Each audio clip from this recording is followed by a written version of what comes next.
BJP पक्षरु काउडिया भक्तों पाई सेवा शिविर। ओडिशा प्रसिद्ध शैवपीठ ढेंकानाल जिलार कपिलासଠାରେ श्रावण मासर तृतीय सोमवार संक्रांति पड़िथिबारु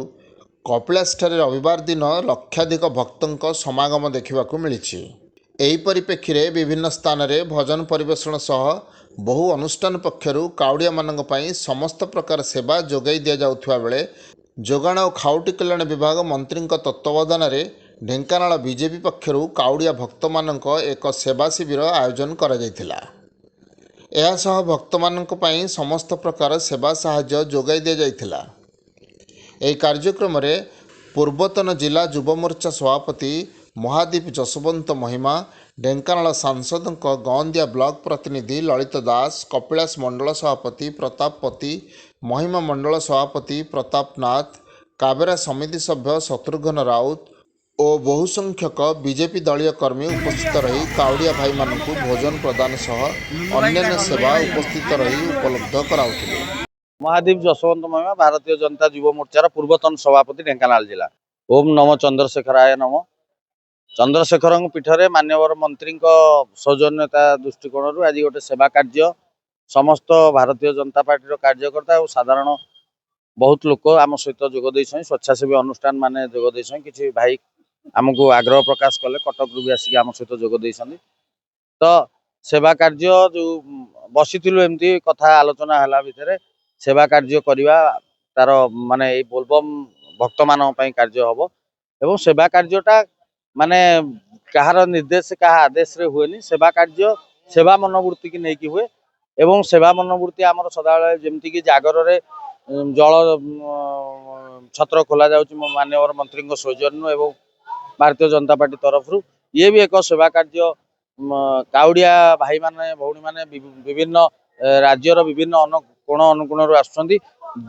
बाहर भी आसुँच बाहर राज्य भी भक्त मैंने आसुँच बहुत लोग सेवा कार्य कर समस्त बहुत बहुत शुभेच्छा। कपिलास आगु एमती एते सेवा कार्य कि काँ भाँ किसी लोक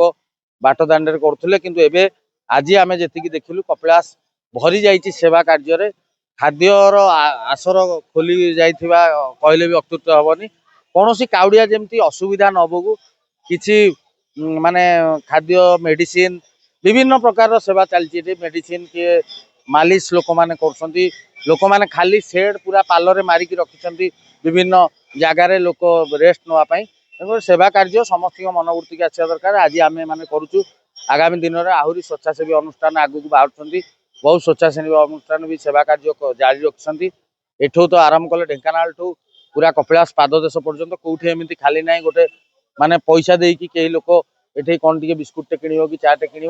बहुत जगार सेवा कार्य चलती से भगवान ईश्वर भल रखु जो मैंने सेवा कार्य कर काउडिया भाई मैंने बहुत दूर दूरांतर जल लाई करने निज पादरे चलिकी एत कष्ट सहीकि आम देखुचु से प्रभु श्री चंद्रशेखर सदाबले घंट गोड़े रखि था ढेंकानालवासी की सदाबले एमती आशीर्वाद दौ था जे बाहर आसुवा लोक मानू सेवा कार्य जोगे देवाई। देखु आज जो श्रावण मासरे जो पवित्र थर्ड सोमवार आसूची काली से भक्त मानकर जो गहली लगी मान्यवर मंत्री गोटे सज्जनमूलक सेवा कार्य कपिलास पीठ पाददेश आज आयोजन करा भक्त मानकर उत्साह उद्दीपना बहुत मात्रा आपण देखिपे केते हजार हजार भक्त लक्ष लक्ष भक्त समागम लगी हजार हजार भक्त माने आज काउडी समावेश सामिल अच्छा सेवा कार्य सामिल होती ये जो पुण्य काम चली मु आह्वान करुच्ची आगामी दिन में अन्य मान द्वारा पुण्य काम हो आउ भगवान आशीर्वाद समस्त रहू यह मोर काम है। देखु आज जो सेवा कार्य चलुची आज आमर अन्न भोग चली से भात डालमा खटा दिहूँ पकुड़ी अच्छी चा अच्छी बिस्कुट अच्छी से पानी व्यवस्था कराई विपुल परिमाण में मेडिसिन व्यवस्था कराई जो आमर भक्त मैंने जाऊँ काले किए कौन माने इंजुर्ड होते से व्यवस्था कराई समस्त ट्राफिक व्यवस्था नियंत्रण कराई पुलिस मान नियोजित कराई फायर बाला नियोजित कराई कर्मी मान तत्पर अच्छा संपूर्ण भाव में सेवा कार्य चली भगवान को अनुरोध करुच्ची आशीर्वाद रहू एमती सेवा कार्य समस्त करूँ भविष्य में आगू आगे जाए। पूर्वतन जिला परिषद वाइस प्रेसिडेंट ढेंकानाल निश्चित भाव में कहबी ये हूँ आम भारत वर्षर द्वितीय कैलाश हिमालय कहले अत्युक्ति हम नहीं। निश्चित भाव में इटी आम कपिलास रे समस्ते जल अर्पण करने बहुत श्रद्धालु इच्छुक करती आम अंचल सारा ओडिशा रे कहले अत्युक्ति हम नहीं। तेणु आज आमर जो सेवा कार्य जो संगठन चलती आम मानवर मंत्री श्रीजुत कृष्णचंद्र पात्र जे खाद्य जोगाण मंत्री तरफ आमर समस्त कर्मकर्ता सहयोगी भाई मान आपत्ति अति श्रद्धार सहित सब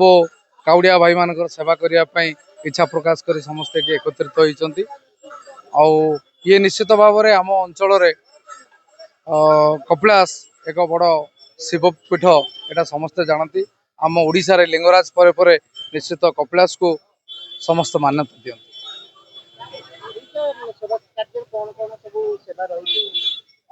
सेवा तो निश्चित भाव में आमर किभली भाव में ठीक समय जाए जलदान करेंगे काउड़िया माने जीवे आपई केमती भाव शांति श्रृंखला रमर देवगाँव जो मैंने रही मुझे देखिली किसी वॉलंटियर भाई मैंने रास्ता घाट को किभली ठीक भाव परिचालना करुँच काउड़िया भाई मैंने ऊपर को जीवे केमती जलदान करेंगे तापाई समस्ते लगी पड़े।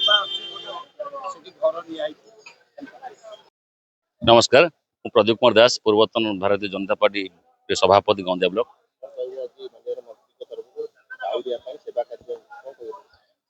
ये निश्चित भाव में स्वागत योग्य पदक्षेप आम मान भगवान चंद्रशेखर निवेदन करी जो काउरिया भाई भौणी मैंने आज मानसिक धरी आसछन्ति समस्त मनस्कामना पूर्ण हो एवं तत्सहित ये सेवा कार्य जो होती माननीय मंत्री कृष्णचंद्र पात्र महोदय जो योजना कले आम सेवा करवा बोली से सेवा कार्य सब नियोजित होइछु। सेवार प्रथम काम होउछि आम एठी प्रथम कथा होउछि जो आवर्जना अढ़िया आवर्जना होउछि काउरिया भाई मान खाई पी गला प्रथम सफा कार्य चली। द्वितीय कार्य होउछि जो माने काउरिया भाई भौणी मैंने आसछन्ति बहुत दूर दूर आसछन्ति सेमानकर जो देहपा हो मेडिसिन ठार आरंभ कर प्रत्येक जिनिस जत्न नौ खाद्य तो दिया खाद्य भी दिया खाद्य चाहे बिस्कुट आरंभ सब व्यवस्था कराई तत्सहित से सुरक्षुरे दिय दर्शन कर पानी ढाड़ी निजर मानसिक पूरण करेंगे गुरुत्व दे आम से कार्यक्रम कर। शत्रुघ्न राउत काबरा पंचायत समीक्षक अच्छी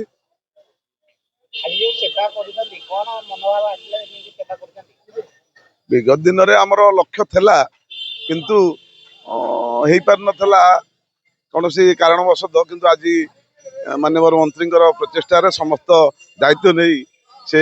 सेवा कार्य करिसेंती जोटा कि आमको बहुत खुशी दउची। आगामी दिन में ये भली भी कार्यक्रम जारी रहिबो सेवा कार्य जारी रहिबो यथा ब्लड डोनेशन कैंप ठू आरंभ करी विभिन्न प्रकार सेवा कार्य आम करने निष्पत्ति नहीं। आगामी डिसेम्बर 25 जो आमर अच्छी से सेवा कार्य हम बोली आम निष्पत्ति सर्वसम्मति निष्पत्ति नहीं। तेणु बहुत बहुत खुशी लगुच। ढेंकानालरू सौम्यरंजन महांती रिपोर्ट नागराज न्यूज।